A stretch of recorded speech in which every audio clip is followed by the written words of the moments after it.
Մեր հարևան Վրաստանում ներքաղաքական լարվածությունը ծայրաստիճան սրվել է։ Վրաստանի վարչապետ Իրակլի Կոբախիձեն մեղադրել է ընդդիմությանը պետական հեղաշրջման միջոցով կառավարությունը տապալելու փորձի մեջ և խոստացել է շարունակել ճնշել այլախոհությունը ընդամենը մի քանի ժամ անց այն բանից, երբ իշխող կուսակցությունը հաղթանակ է տարել տեղական ընտրություններում։ Հաշվի առնելով ընտրությունների ցածր մասնակցությունը ընդդիմության զգալի մասը բոյկոտել է քվեարկությունը և կազմակերպել բողոքի զանգվածային ցույց ընդդեմ իրենց խոսքով կառավարության ճնշող քաղաքականության և Վրաստանի, Ռուսաստանի ուղեծիր մտնելու ընթացքի։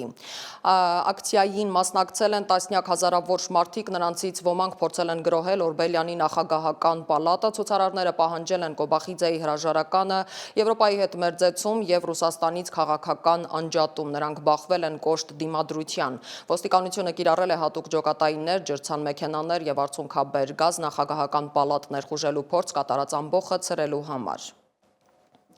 Ընդդիմության 5 ամենաակտիվ քաղաքական գործիչներ ձերբակալվել են, նրանց սպառնում է մինչև 9 տարվա ազատազրկում։ Շաբաթ օրը Կոբախիձեի վրացական երազանք կուսակցությունը հաղթանակ է տարել երկրի բոլոր մունիցիպալիտետներում կայացած տեղական ընտրություններում։